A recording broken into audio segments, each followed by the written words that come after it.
a astronomia maia e um dos capítulos mais fascinantes da história antiga, revelando uma civilização que floresceu em uma vasta região da América Central, abrangendo territórios que hoje correspondem a países como Guatemala, México, Belize, El Salvador e Honduras. Entre suas muitas realizações, nenhuma se destaca tanto quanto o profundo conhecimento que desenvolveram sobre os movimentos celestes. Mas o que levou esse povo a dedicar tanto esforço ao estudo dos astros? Como suas crenças religiosas se entrelaçaram com a observação do céu? E de que maneira suas descobertas ainda despertam interesse na ciência moderna antes de explorarmos esses aspectos? Vale lembrar que a civilização maia teve início muito antes da chegada dos europeus ao continente americano. Estima-se que suas raízes remontem a cerca de 500 anos antes de Cristo, influenciadas pela cultura olmeca, considerada a matriz das grandes civilizações mesoamericanas. Ao longo dos séculos, os maias se espalharam por uma extensa área, herdando e aprimorando sistemas de escrita e calendários que se tornariam marcas registradas de sua cultura.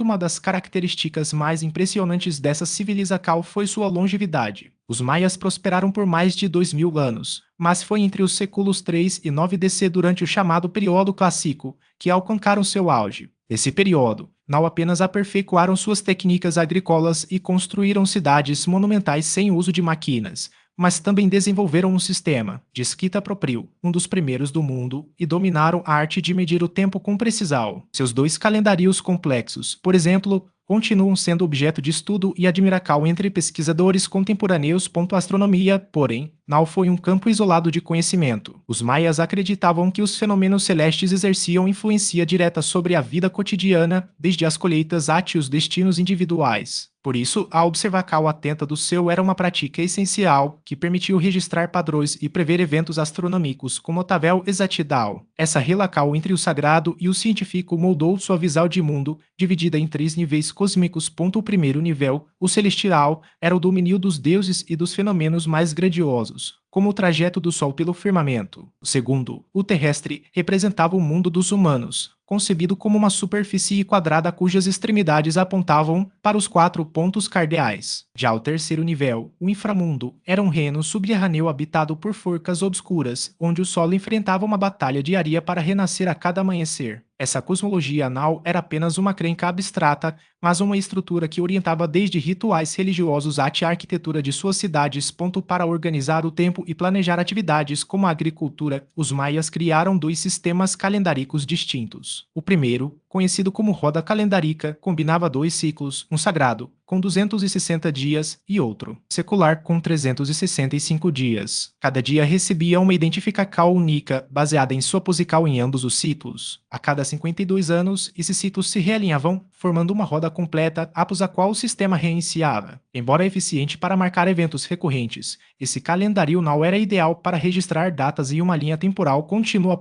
Foi para resolver essa limitação que surgiu o segundo sistema, a contagem longa, desenvolvido por um sacerdote por volta de 36 AC. Esse calendário contava os dias a partir de uma data fixa no passado, identificada pelos estudiosos modernos como 11 ou 13 de agosto de 3114 AC. A contagem longa agrupava os dias em unidades maiores, como o Bactum 144.000 dias, o Catum 7.200 dias e o Tum 360 dias, permitindo registrar eventos em uma escala de milhares de anos. Seu ciclo completo, chamado de Grande Ciclo, durava cerca de 5.129 anos solares, demonstrando uma compreensão avançada do tempo. O conhecimento astronômico dos maias não ficou restrito ao papel. Ele foi incorporado à própria estrutura de suas construções, como e o caso da famosa pirâmide de Chichén Itzá, no México. Projetada com precisão, a edificação se alinha com os equinócios de primavera e outono, de modo que, nesses dias, a sombra projetada pelas escadarias forma a imagem de uma serpente descendo em direção ao solo. Esse espetáculo visual não era mero acaso,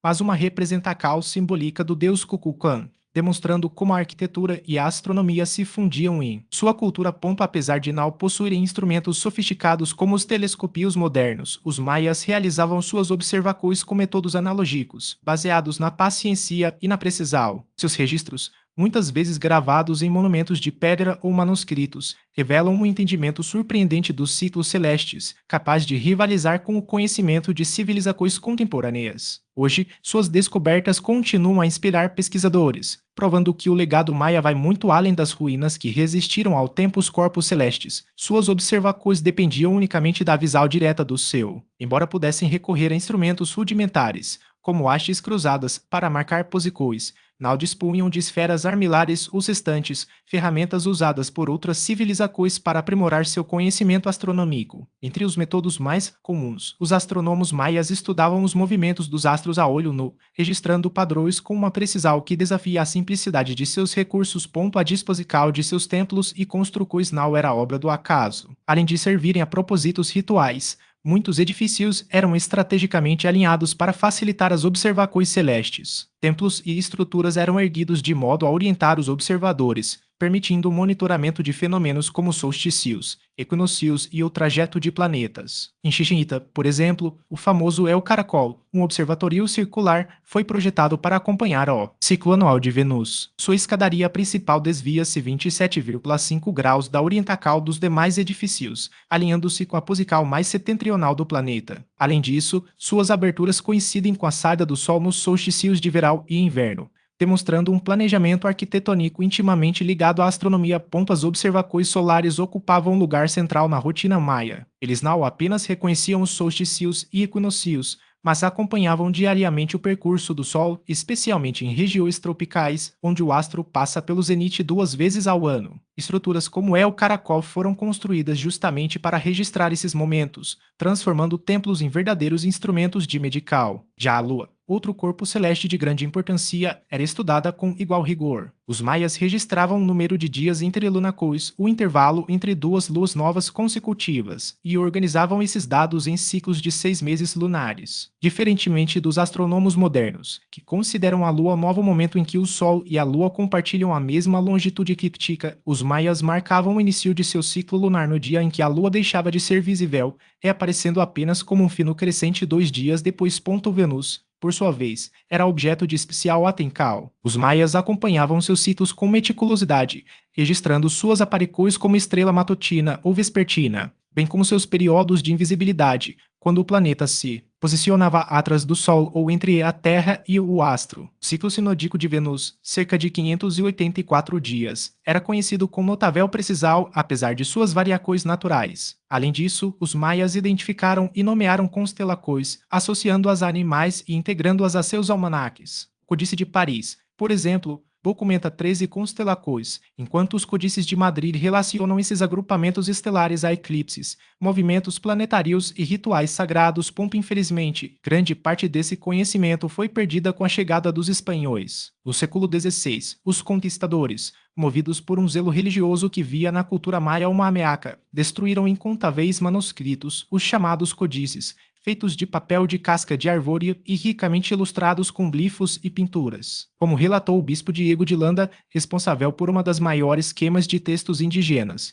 encontramos uma grande quantidade de livros e, como não continham nada além de superstições e mentiras do demônio, queimamos todos, o que eles lamentaram profundamente. Apenas 4 códices pré-colombianos sobreviveram, preservados em acervos europeus sob cadeias de custodia que os distanciam de suas origens. As evidências que restam sobre as práticas astronômicas maias são fragmentarias, oferecendo apenas vislumbres de um sistema que se desenvolveu ao longo de milênios em um vasto território. Ainda assim, a arqueologia sugere que, entre 2.000 e 3.000 anos atrás, as comunidades maias já articulavam conceitos matemáticos a fenômenos celestes, criando um sistema interligado que regia desde rituais pessoais a decisões políticas. A medical do tempo era, sem dúvida, um de seus principais objetivos. Desde inscrições antigas, como o ciclo de 260 dias, o Tolkien observa-se essa preocupação. Embora seu significado exato ainda seja debatido, especula-se que esse período poderia corresponder ao intervalo entre a concepção e o nascimento,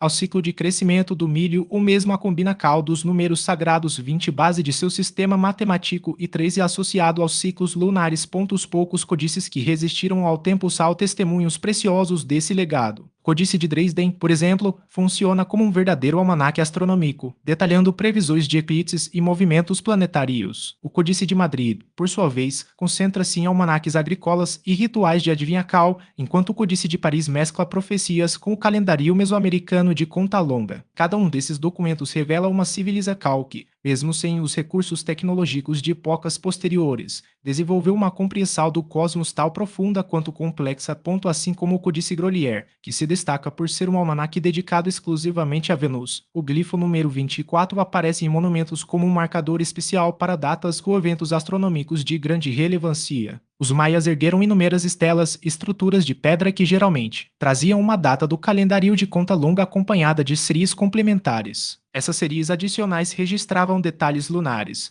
como o número de dias em um ciclo lunar específico, a duração exata de uma lunacal ou a quantidade de lunacos em ciclos de 6 meses. Algumas estelas também documentavam um ciclo de 819 dias, possivelmente associado aos movimentos de Júpiter. Em outros casos, eram assinalados fenômenos raros, como o eclipse solar parcial observado na Mesoamérica 2 dias após a data registrada como 14 de janeiro de 771 DC. A astronomia maia também se intercalava com suas práticas esportivas. Os campos de jogo de bola, frequentemente vinculados a rituais que envolviam sacrifícios humanos, eram construídos com alinhamentos precisos em relação ao Sol e às estrelas, reforçando a dimensão sagrada e cosmológica do esporte. A disposição desses espaços não era aleatória, refletia uma conexão simbólica entre o movimento dos corpos celestes e as ações realizadas no jogo, transformando cada partida em um ato de reverência ao universo. Os ciclos temporais, para os maias, tinham um propósito profundamente humano. Segundo suas crenças,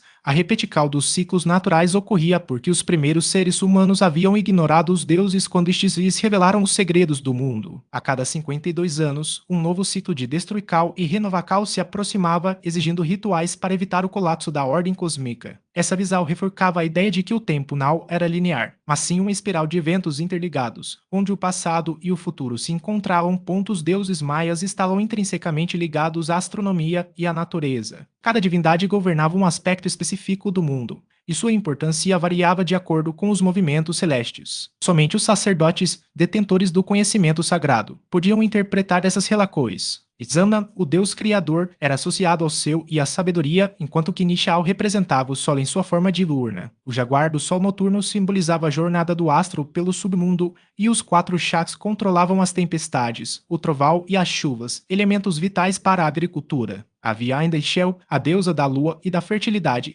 e Uncaax, o deus do milho, além de Kukulkan, a serpente emplumada que regia a chuva e os ventos. Os sacerdotes maias eram os responsáveis por registrar e preservar esse conhecimento. Embora grande parte dos escritos tenha sido destruída pelos colonizadores espanhóis, os documentos que sobreviveram foram produzidos por esses líderes espirituais que atuavam como intermediários entre os humanos e o divino. Eles formavam uma casta fechada encarregada de realizar rituais, músicas, danças e sacrifícios, além de documentar citos astronômicos, calendários e eventos históricos em livros bíficos. Acreditava-se que os reis eram escolhidos pelos deuses para governar, e durante o período clássico 250-900 DC, muitos monarcas assumiam também o papel de sumos sacerdotes. No período pós-clássico 950-1539 DC, a importância dos deuses e dos sacrifícios humanos cresceu ainda mais, consolidando a religião como o eixo central da sociedade. A Via Láctea ocupava um lugar especial na cosmologia maia. Embora não a compreendessem como uma galáxia no sentido moderno,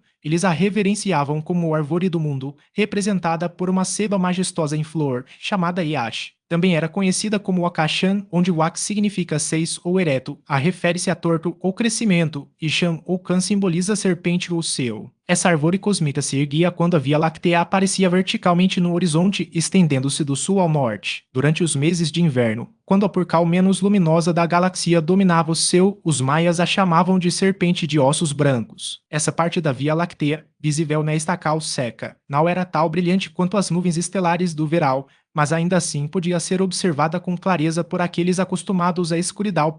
Para os maias, a Via Láctea era um caminho místico. Espiritualmente, acreditavam que ela servia como uma rota pela qual as almas viajavam em direção ao submundo. Ao cruzar a galáxia, as almas passaram pela constelação de Escorpião, que se alinhava com a eclíptica, a trajetória aparente do Sol, da Lua e dos planetas no céu. Os maias relacionavam suas narrativas de Criacal com os movimentos estelares, e o momento em que a Via Láctea aparecia como uma faixa vertical. O céu noturno era interpretado como o instante da Criacal. Esse conhecimento astronômico não servia apenas para marcar o tempo, mas também para prever eventos futuros e compreender o destino humano. Os artistas desempenhavam um papel fundamental na sociedade maia, especialmente na preservação de seu saber astronômico. Os calendários mais elaborados eram esculpidos em pedra ou gravados em ouro, o que demonstrava o alto valor atribuído à arte e à precisão. Sem os artistas, não haveria calendários. E sem calendários, seria impossível medir o tempo, planejar colheitas ou evitar períodos de escassez. Para os maias,